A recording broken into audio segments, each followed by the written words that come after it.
So today I would like to give a talk on this new documentation initiative on Lustre, which we call Understanding Lustre File System Internals. So the objectives of this presentation is to introduce the new Lustre documentation wiki page to Lustre community, and then provide a very brief overview of the topics documented in the wiki page. Then I would like to invite contributions from the community to extend the documentation through this talk. Finally, I'll provide some insights on how to contribute towards the documentation if you are interested. So first of all, why Lustre documentation? So we know that there are several resources exist to help deploy and configure Lustre, but none exist to explain the internal workings of Lustre source code for Lustre developers. So an ORNL tech report published in 2009, you can see it here, provided an excellent summary on various Lustre subsystems and its operations. But the problem is this tech report is out of date and was based on Lustre 1.6 version. So since then, several subsystems in Lustre underwent significant code changes, and also new features have been added to bring the current version up to Lustre 2.15. So when we look at the existing resources, there are two main resources for Lustre developers. First one is the wiki.lustre.org. This is the main community repository for Lustre. The major topics hosted here are Lustre testing, benchmarking, monitoring, development activities, and how to guides on different topics in Lustre. There are also various resources that explain Lustre architecture, and there is a link to Lustre 101 course that provides information on Lustre usage and administration. The second resources that is widely used is Lustre operations manual. So this manual has information and procedures to configure Lustre. The major topics include Lustre failover, striping, troubleshooting, configuration, and maintenance. But none of these resources cover Lustre source code documentation for developers. So, so we decided that we need a new documentation for the Lustre developers to understand the Lustre source code and internal mechanics. So to prepare the documentation, our first step was to explore and study the source code for different Lustre subsystems. So we scheduled Lustre code dive, deep dive sessions within the team of Lustre developers, and we documented key data structures and APIs pertaining to each subsystem in Lustre. So when we consider the documentation, we gave importance to interfaces through which Lustre subsystems communicate, and also function code graphs. And we made sure to represent the code flow and data structures wherever possible when we documented Lustre subsystems. So from the findings of our study and code exploration, we published a second edition of the ORNL tech report, which is available in this link. So this tech report aims to document the internal workings of latest version of Lustre, and it provides a more complete and up-to-date information than the previous tech report published in 2009. This report documents key data structures and APIs used for interaction among various Lustre subsystems. And the details in this document should remain very relevant for the foreseeable future, even though Lustre source code undergoes very frequent changes. So to get better visibility for the Lustre documentation in the tech report, we hosted this documentation in the main community repository for Lustre, wiki.lustre.org. So the new documentation is available in this link, and the major sections and subtopics of this documentation are Lustre architecture featuring its core components, Lustre software stack, file layouts, and Lustre test suite. Some of the important user utilities that will be helpful for beginners. Then core subsystems including MGC, OBD class, libcfs, FLD, and FID. So now I would like to give a brief overview of the topics documented in this webpage. So the first chapter covers a very detailed overview of Lustre architecture. So here we talk about Lustre features, scalability, and performance numbers. We also give some we also give some detailed description on Lustre components, including management, metadata, and object storage, servers, and targets. There are two different file layouts we have described in this documentation: normal and composite layouts. So as you can see, we have given importance to adding pictorial representations to this documentation.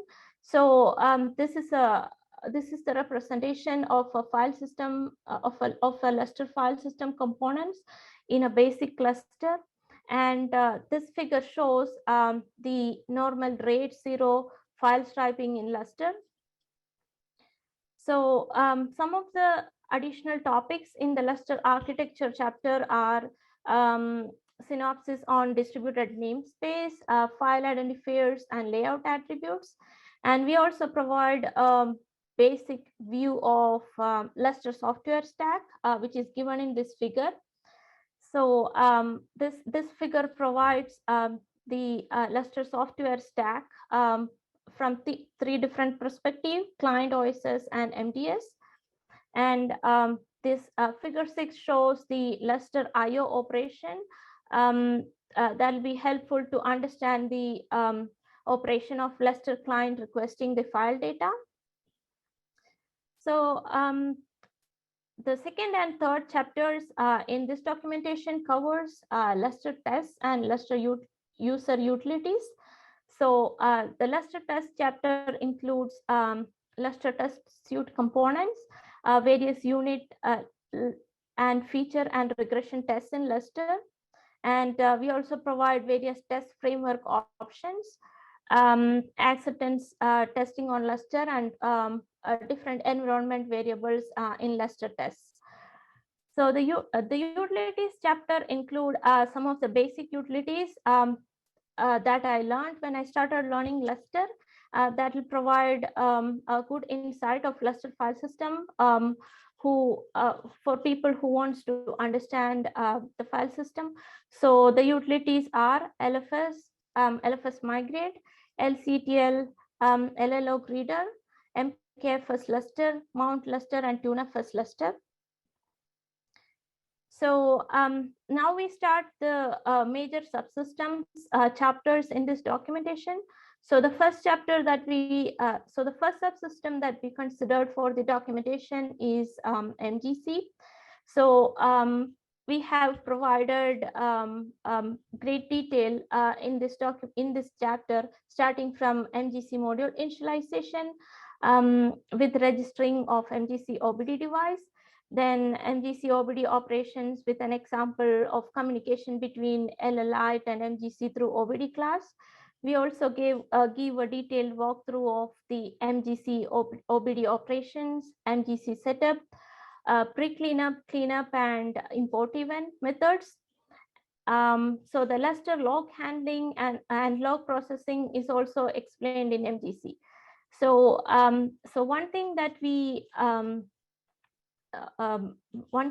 we made sure is that wherever possible, we try to explain the connection between different subsystems in Lustre through and we also represented the data structures that are part of this interactions. So yesterday I gave a very detailed tutorial on MGC and OBD class subsystems from Lustre. So in this talk, I just want to showcase the contents that we covered in this documentation and also give an overview of these contents. So as you can see, the MGC setup OBD operation is represented using a function called graph here. So this graph, this function called flowchart is self-explanatory, and you can go ahead and read the flowchart itself. There is no need to read the text if you don't want to. And we also give a comparison of the code flow for MGC setup and cleanup process. This will be easy to understand the setup and cleanup process parallelly. So the next chapter covers the detailed description of OBD class subsystem. So we start the chapter by giving a description of OBD device structure, that is the basic data structure representing an OBD device. Then we give a detailed walkthrough of MGC lifecycle process. It also has a flowchart available next to the text. Then the next few topics are the OBD device lifecycle through various functions, such as class attach, class setup, pre-cleanup, cleanup, and class detach. So there are different data structures involved in these OBD device operations. So so we also provide code snippets corresponding to each topic that involves Lustre source code of these data structures related to each of these topics. And we also provide the description on imports and exports through which OBD device communication is established. So the pictorial representation of import and export pair in Lustre, and communication between OST and MTT server through OBD devices in Lustre are also given in the documentation. So as you can see, the class attach OBD device operation is represented using a flowchart here. So the class attach is the first OBD device lifecycle method that is called. So the major functionalities are it registers and adds the OBD device to the list of OBD devices. It creates and allocates, initializes a new OBD device. So each of these functionalities pertaining to different functions are represented in the flowchart itself. And the data structures that are being populated and used in this class setup OBD operation is also represented alongside with this figure. So then you can see that at the end of this class attach operation, the class register device lists the OBD device in the OBD devs array, and we can index the OBD device then using the OBD minor number. So similarly, there is another flowchart available, which is the class setup operation. So the class setup mainly creates hash tables and self exports. So it sets the OBD starting flag to indicate the setup operation has started. So from this flowchart, you can view the function called a workflow and data structures involved in the class setup operation. The main data structures involved are client OBD and OBD import structure. Like I said, I have given a detailed tutorial on these OBD class operations. So if you are more interested in knowing about this, then you can go ahead and watch the tutorial. So moving on to the next chapter in the documentation, which is libcfs. So the important topics that we covered from libcfs subsystem are data encryption support in libcfs. So we talk about two types of encryption capabilities, data on the wire and data at rest. Then CPU partition table management, the data structures and definitions for CPU and CPT defined in libcfs CPU.c file. The next topic that we covered is debugging support and failure injection. So here we represented the macros that report errors and warnings that are defined in libcfs debug.h file.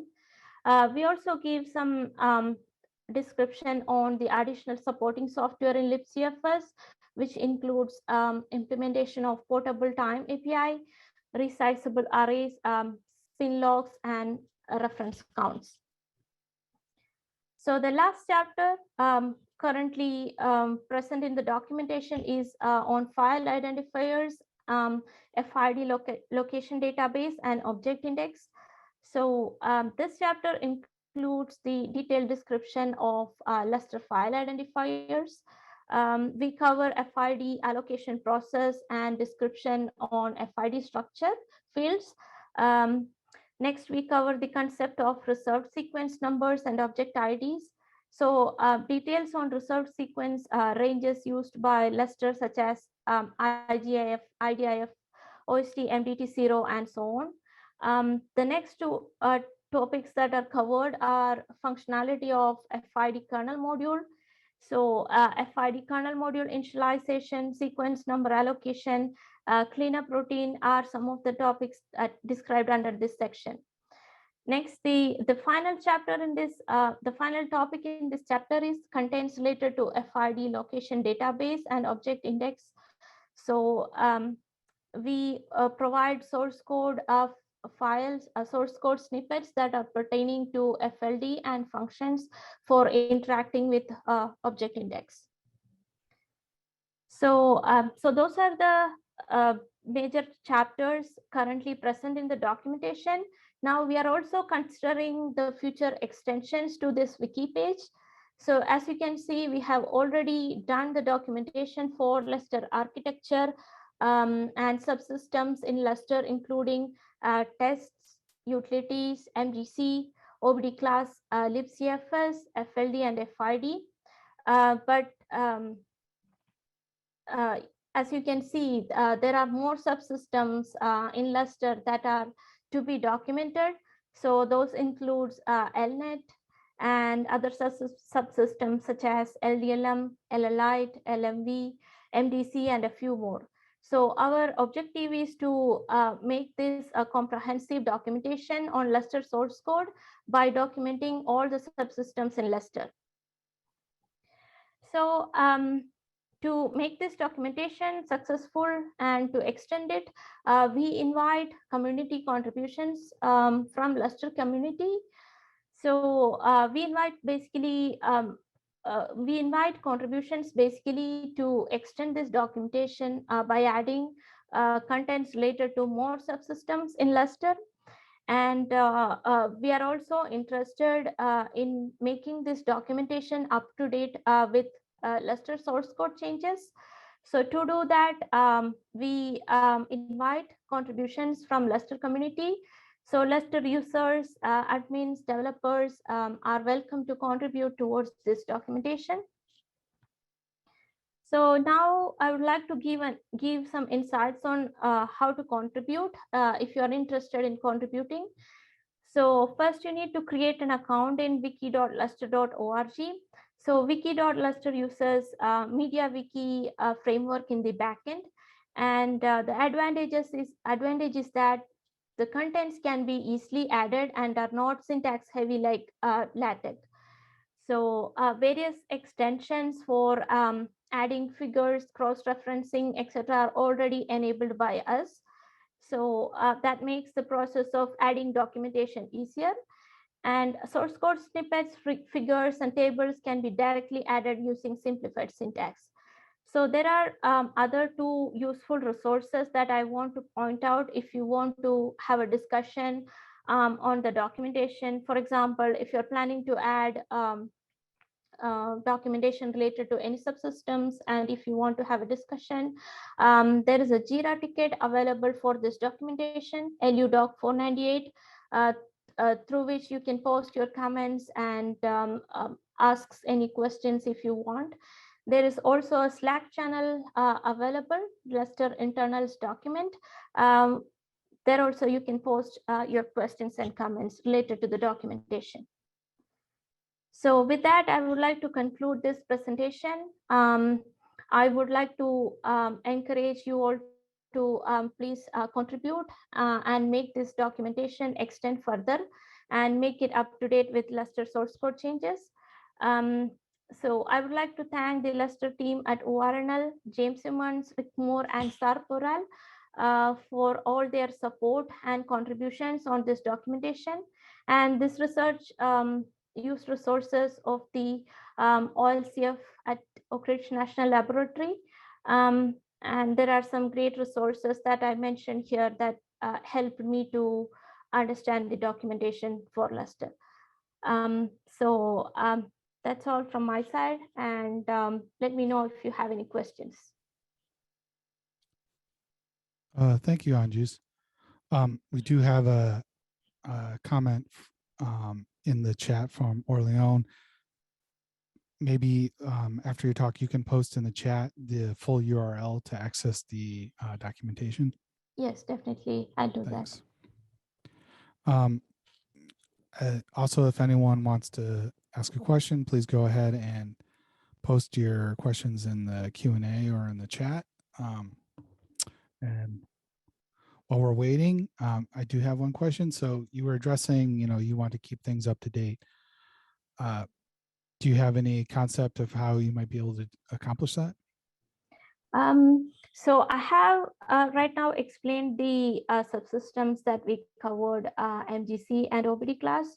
So each of these subsystems or any of the chapters that we included in the documentation also consist of different source code snippets that we took from the Lustre source code and we added to the documentation. So if you look at the documentation page, you can see the source code snippets. So whenever you see a source code change related to these subsystems, you can go ahead and look at the documentation page and see if the source code snippets that we have given is updated or not. So that mainly contributes the core part of the documentation page. So if you find that any of the source code parts of the Lustre is updated, then it's really easy to go and update the source codes in the documentation page. Thank you. We have a question from Alex K. He's asking, do you have detailed descriptions of the Lustre kernel module parameters that can be used on configuration?